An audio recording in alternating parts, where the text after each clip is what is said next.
Salamat, Weng. Salamat. Grab shot out sa'yo.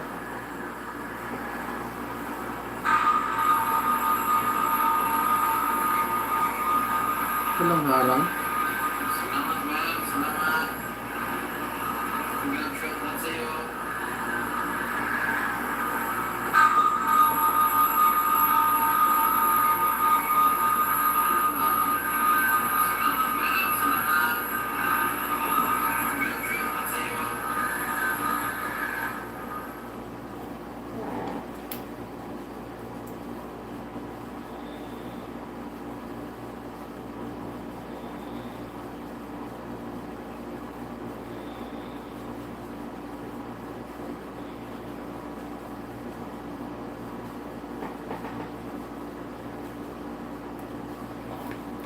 Salamat sa iyo ha.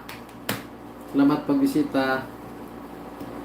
Extend lang oras ko sa study. Kaya i-on ko na lang.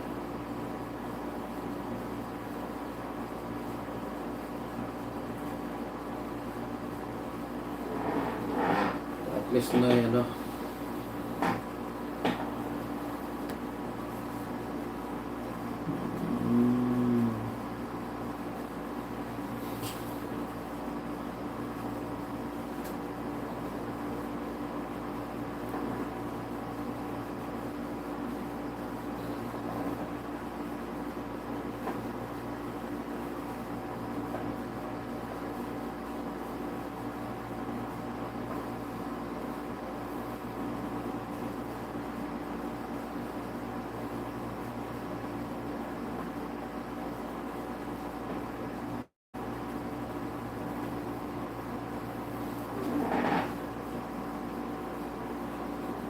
Sige, tungsakan natin.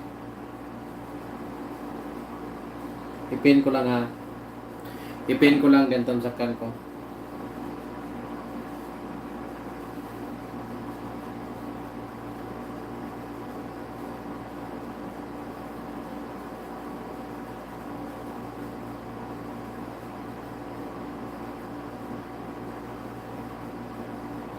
Pang 37 Wells, pang 37.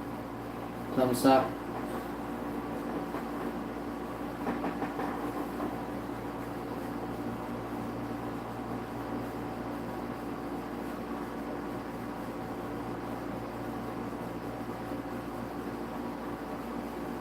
Protektado ka sa Lazada dahil sa sure ka sa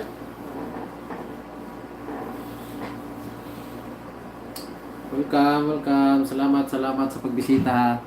Set up ko lang yung laptop. May patambay.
Ay.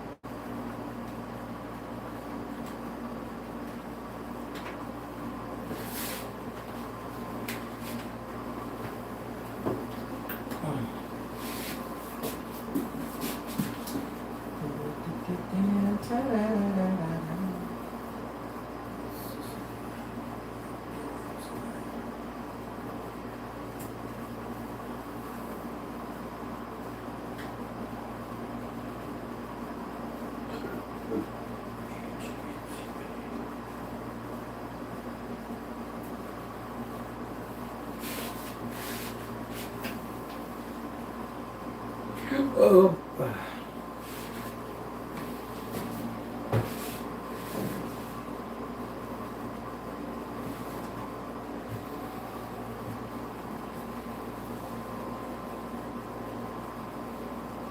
Tamlay lang muna dito. Salamat, salamat, Wems. Nag-sit up lang ako sa laptop.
Selamat, bye. Selamat.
Ay.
Salamat, Step. Big love shout out sa inyo. Salamat sa inyong pagbisita.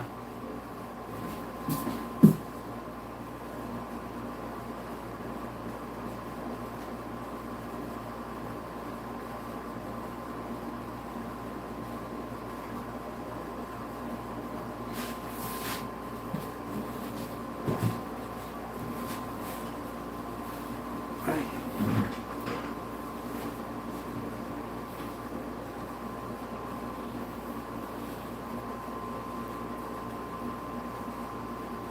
Hello. Today, we're going to start to study the rules of court, beginning with Rule 1. So, kindly open your books, look at it, and you read with me.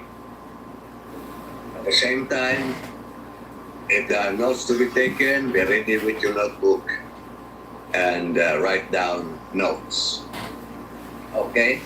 As we have said, the rules of court is not composed of articles, Salamat, but Step, ha. composed of rules. Enjoy dinner. In our case, we will study Rule 1 up to Rule 71. But each rule has Study lang din ako. its own sections. So now, we will study Rule 1, the general provisions, beginning with Section 1. Now, if you will read with me, Section 1 says, these rules shall be known and cited as the rules of court. There is nothing hard here, and I will be insulting your intelligence if I discuss this. What is important for you to remember under Section 1 of Rule 1 is that the rules of court is not a legislative creation. It is not, therefore, a law, statutory law passed by Congress, but it is a promulgation of the Supreme Court under its rule-making power provided for in Article 8 of the Philippine Constitution. And therefore, since it is promulgated by the Supreme Court, the rules of court is not law, but since it is promulgated in accordance and within authority which is provided by the Constitution, it has the force of law. In a long string of cases, in the case of Conlo versus Court of Appeals, the Supreme Court said the rules of court is not law, but it has Ma'am si the Papsi. force Hoy, gising pa of kayo law. dyan. Therefore, having the Salamat. the force of law, Nag-study lang ako. it All that. must be complied with in good faith. As a matter of fact, there may be sanctions in case of non-compliance of the rules of court. Okay? Section 2 of Rule 1, these rules shall apply to all courts except if it is so provided in the Supreme Court. So the rules of court applies to all courts. It applies to the Supreme Court, to the CA, to the RTC, to the MTC. In other words, the courts do not have separate rules. It is abiding or guided by the same rules of court as provided in Section 2. That the rules of court shall be applicable to all courts, except in those cases as provided by the Supreme Court. The best example is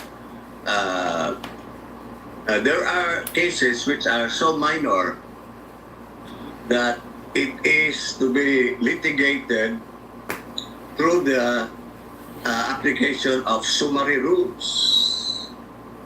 Because it has to be finished at once, then the rules are summary in nature. And it does not follow with the general ordinary rules laid down under the rules of court. So I would advise you to just try to research on the summary rules of procedure and try to familiarize yourselves with it, because that is not part of the ordinary provisions in the rules of law. Okay? Section 3 is the one which is very important, which you should learn by heart. Section 3 reads as follows. The rules of court governs the procedure in all actions, whether the action is civil or criminal or special proceedings. Under the first paragraph of Section 3, the law, the Supreme Court gives us three kinds of actions, namely civil actions for civil cases, criminal actions for criminal or penal cases, and special proceedings for particular specialized civil cases. Okay? Now, the section proceeds in identifying the meaning of civil action, criminal action, and special proceedings, which you should learn by heart. According to letter A civil action is one in which a party sues or files a case against another. For what? For the enforcement of a right or the protection of a right, or for the prevention or redress or punishment of a wrong. Take note of the definition of a civil action. It is a suit, a case, filed by one party against another for what purpose? Either to enforce or protect a right that you have, or to prevent or redress a wrong done against you. That is a civil action. Now, the wrong there refers to civil wrong. It does not refer to criminal wrong.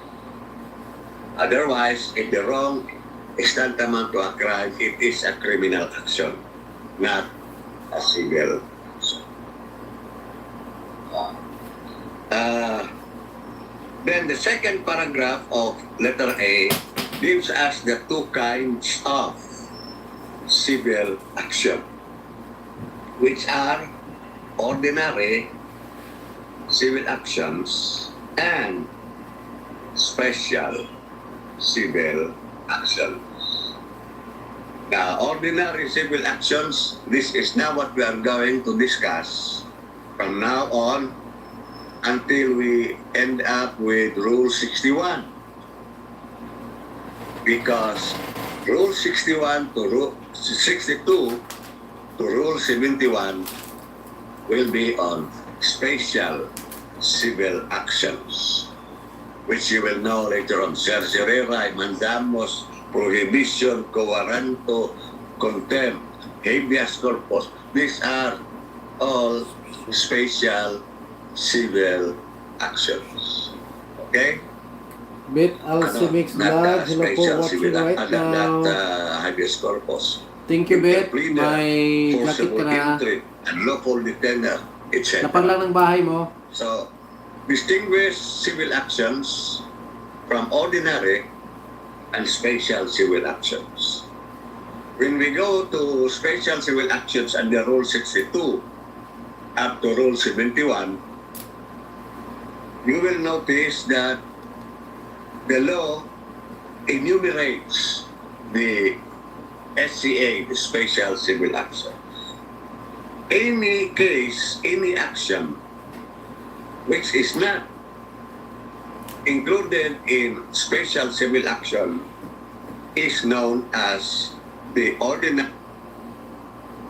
Bisitahin ko ha yung bahay mo. Paki-thumbsuck din sa nakapin, Bet, pwede.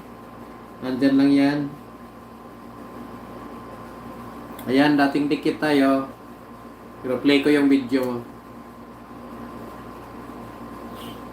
Ayan o. Salamat, Bet. Salamat. Andyan lang si Wims o.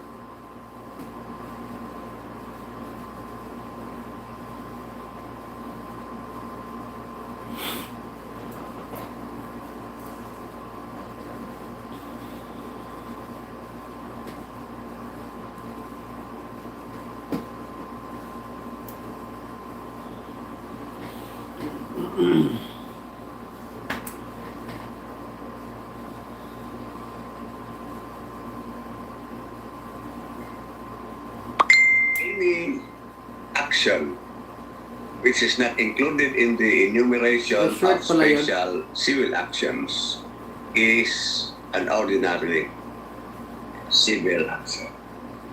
Okay. The second kind of action is under letter B, criminal action. A criminal action, according to letter B, is an action which the state prosecutes a person for an act or an omission punishable by law. It is the state which is prosecuting a criminal action for an act done which is a crime, and therefore it is punishable by law.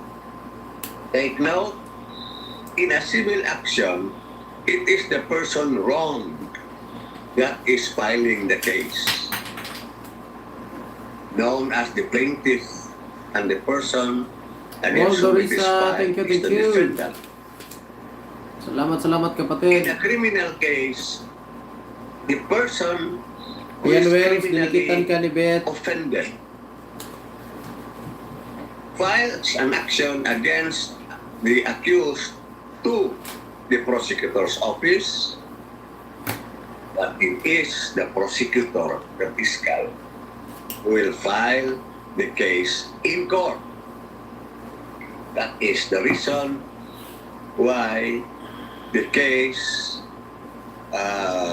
where Jose is injured by Pedro is not, in a criminal case, it is not termed Jose versus Pedro, but people of the Philippines versus Pedro.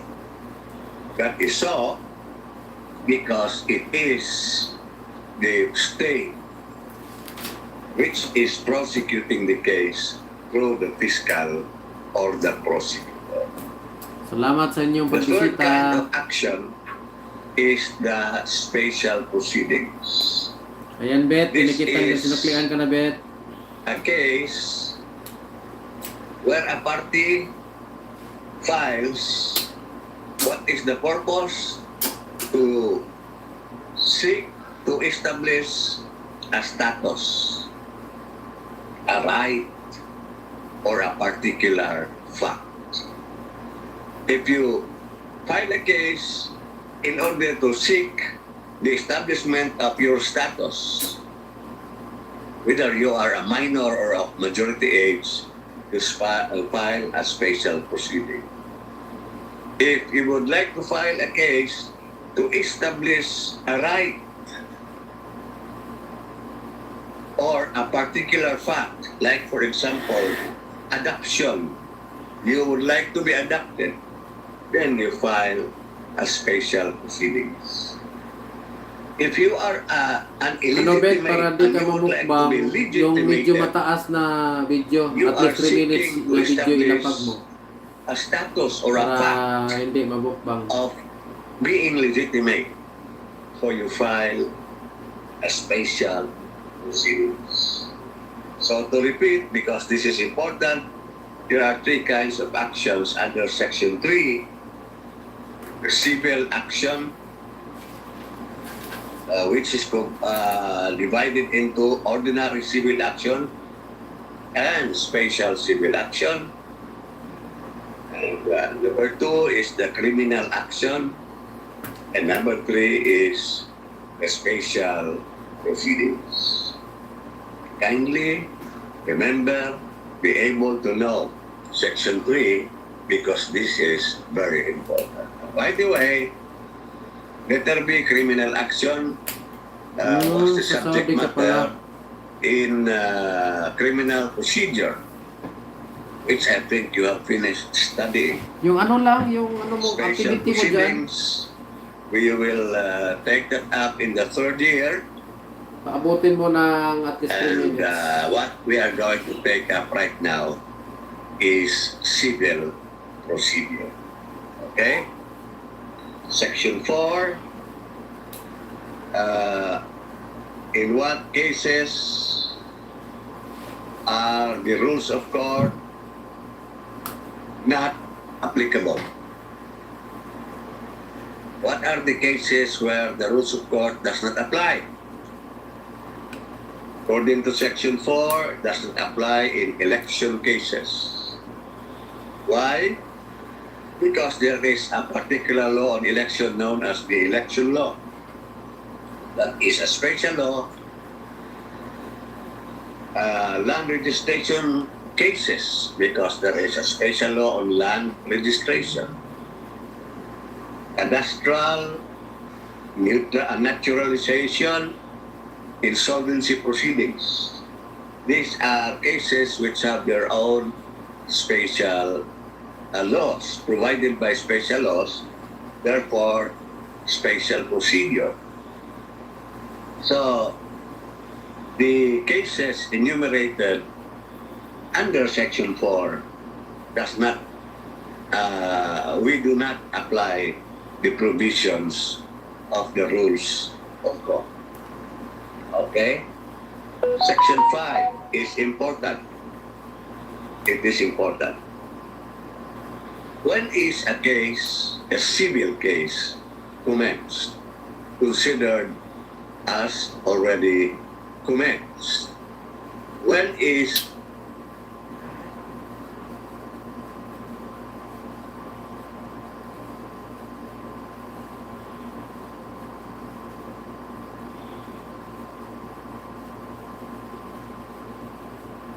Mag-upload ka lagi ng video, Bet. Oo. Oo, tama, Bet. Mag-upload ka lang ng video mo kahit isa araw-araw or twice a week. Kasi pag nandidikit ka at wala yung mga video mo, wala kang update sa video mo, lalagasin talaga. So ano lang, kahit anong activity mo dyan, basta may video lang. when is an action considered to have been started?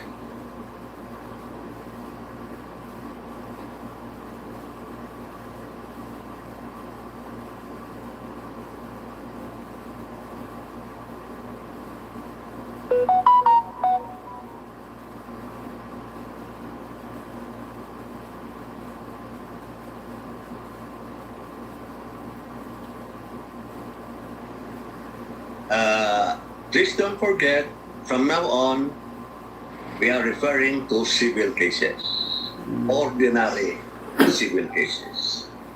We are not including criminal cases and special proceedings cases.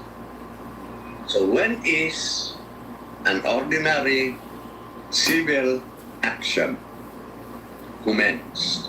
That is the subject matter of Section 5. Well, Section 5 says a civil action is commenced by the filing of the original complaint in court. Take note that the filing of the original complaint in court by the complainant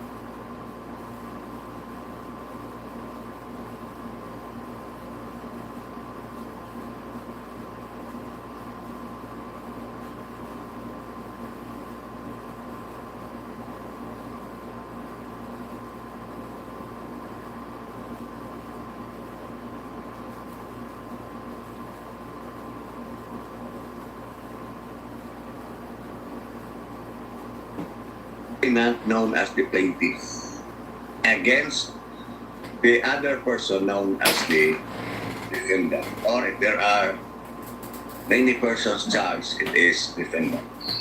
Okay. When you file the original complaint in court, you have commenced a civil case. Now, first, take note of the word original, filing the original complaint. There are instances when you will amend the original complaint that you have filed in court. For instance, you filed a complaint in court against Jose. So that's the original complaint. And then later on, you found out that it is necessary to include Pedro in your complaint. Since the original defendant is only Jose, ganito yung video niya. how would you include Pedro? You file an amended complaint. This time, the defendants in your amended complaint would be Jose and Ganyan Pedro. talaga. Now, Basta wala kang masyadong video. what do we mean by filing? Filing means when you submit your complaint to the court. Now, this early, I would like you to know how a case is to be filed. How the case is to submitted to the court. Number one, either you filed it personally, or number two, either you file it by mail. By mail. If you file it personally, you go to court, and then you look for the clerk of court and file your civil case. When a copy is marked received, there is a date given to you, then that mark of the date as marked in your copy is considered as the date of filing. Now, later on, you will know the importance of us knowing the date of filing or the date of answer, because there are a lot of consequences if you don't mind the dates. Okay. The date when you personally submit your complaint to the clerk of court and the same is marked Watching pa, Beta. received, and a date is found there, that date is considered as the date of filing. Now, if you feel that you have to amend your complaint, to include Pedro. So you submit another complaint. This time it is an amendment to your original complaint. Now you have two defendants. So the date of filing against the defendants would be the original filing of the original complaint will be the date of filing for Jose, and the date of filing the amendment including Pedro would be considered as the date of filing as far as Pedro is concerned. I hope Cool ko, you will Bal. take note Salamat, of Bal. that. So, Thank you if for coming. you file the case Study against ra ko, bay. Jose today, Lagi on. January 18, then the case is considered to have been commenced January 18, 2021. If on Friday, January 22, you filed an amended complaint to include Pedro, not only Jose, then once you submit the amended complaint, as for Pedro, the case against him started January 22, not January 18, because that is Salamat for kayo. Jose. That is what is meant by the sentence. If additional defendant is included in a later pleading, the action is commenced with regards to him. This is the additional defendant on the date of the filing of such later pleading. Of course, before this lecture, it would seem hard to understand. But once it has already been discussed, it is really very easy. So that is the importance of really listening to our lectures, because not all are found in the books. For instance, take the case of Ago Timber Bet, si Corporation naglapaw ng versus bahay, Ruiz. dikitan mo yan, si Kulkog. Ago Timber Corporation versus Ruiz. The second mode of filing a case is through the mails, by mail. Okay. When are you deemed to have filed your complaint? When you mailed your complaint through the mails, or when your complaint through the mails is received by the clerk of court. For instance, you mailed your complaint today, January 18. The same was received by the clerk of court Friday, January 22. Question: Kulkog daw. which is considered as the commencement of the action? Is it January 18 or January 22? This is important because under the law on prescriptions, your right to file an action may prescribe a certain date, number of days, number of years. So in order to compute that, you must know when you have filed your complaint. Now, in our example, when? January 18 or January 22? This issue has been resolved in the case of Ago Timber Corporation versus Ruiz, where the Supreme Court said the date of mailing is the date of filing. So if you made your complaint addressed to the proper court today, January 18, it was received by the clerk of court of that court, that proper court, January 22. The date of filing is today, January 18, not January 22. So please take note of that. Okay. Now, in administrative law, you know this principle, and we will be stating this principle some time as we go along. But just purview so that you will already know. There is this doctrine of exhaustion of administrative cases. Exhaustion of administrative cases. What does it mean?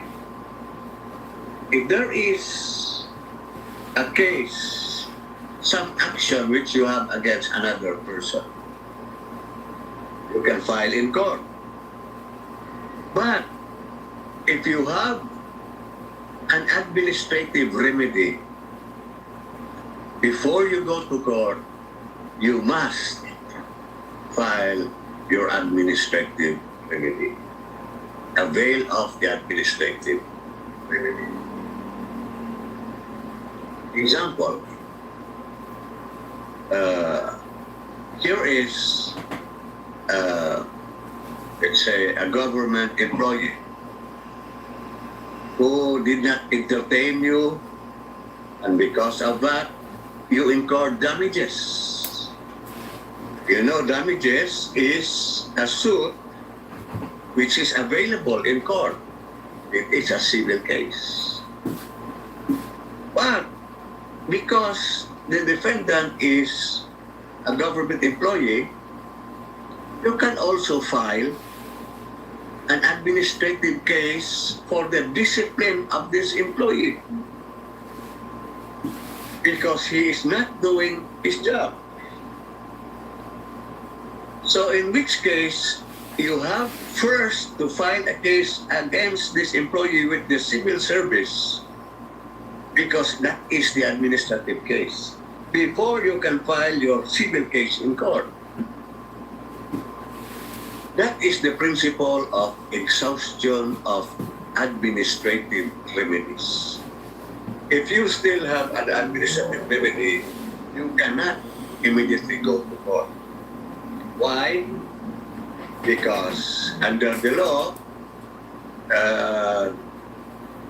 opportunity is provided to the parties to settle their differences administratively before the same is proceeded to the court. This is, of course, to unclog the courts in cases which may be settled amicably in other venues. By the way, you know this early, that criminal cases cannot be settled or compromised, but administrative or civil cases not only can be compromised, but are encouraged to be compromised. This is the principle of exhaustion of administrative remedies.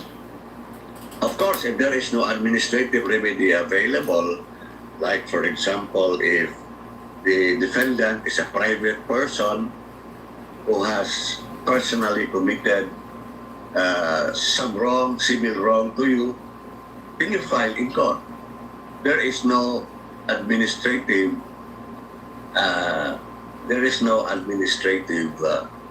shall we say, remedy. Okay, that is the principle of exhaustion of administrative remedies.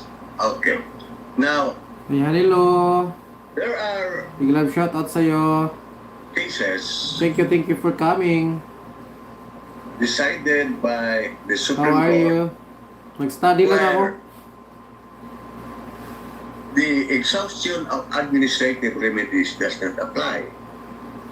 Meaning, there are exceptions, situations which fall under the exception where a case may be filed administratively, but you need not file the same administratively. You immediately go to the courts. But these are only exceptions. Bet Alcivix This Vlog, full pack na. is not the general rule. Okay?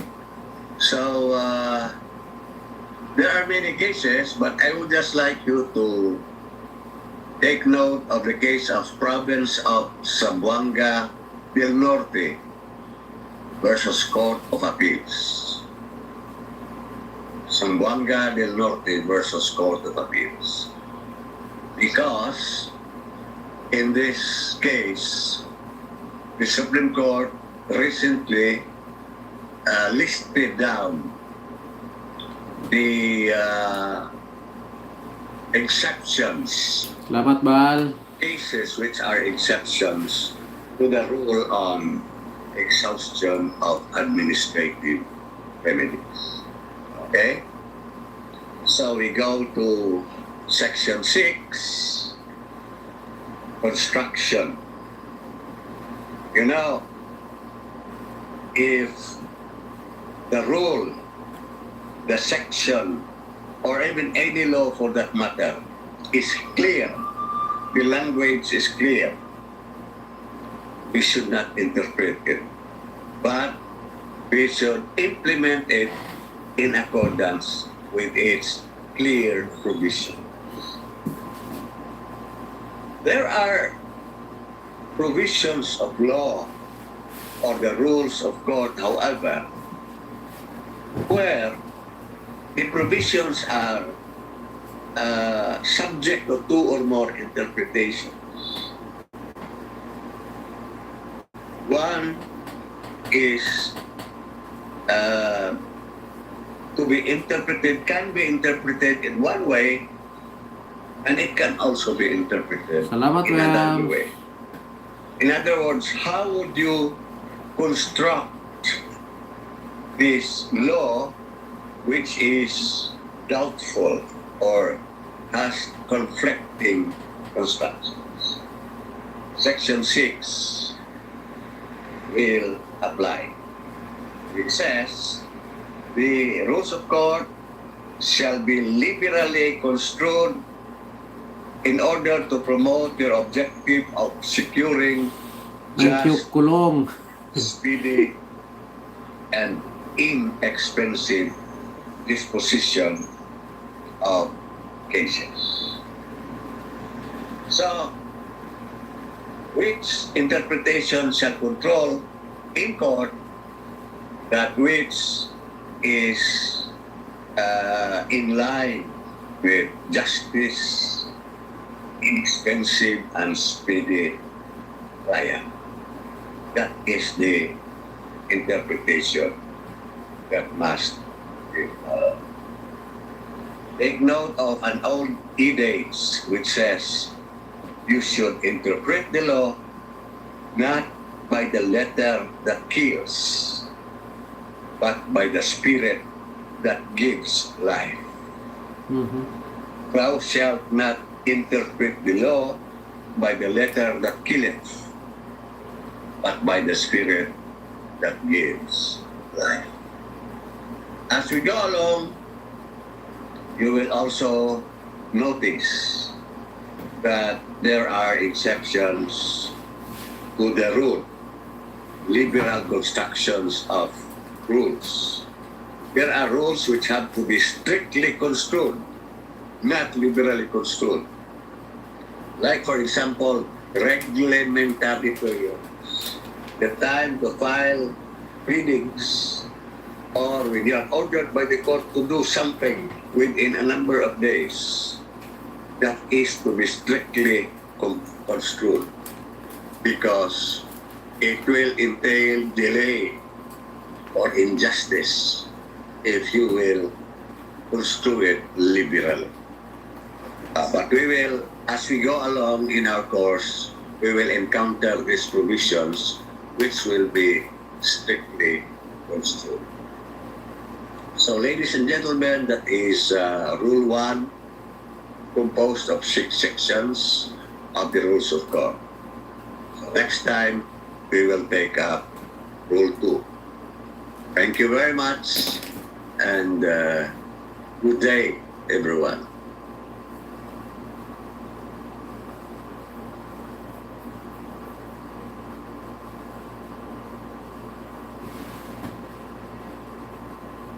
Mag-take to lang ako ha. I-transfer ko kasi yung cellphone ko, ito yung gagamitin. Mag-transfer lang ako ha. I-take to ko lang.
Okay, salamat Bet.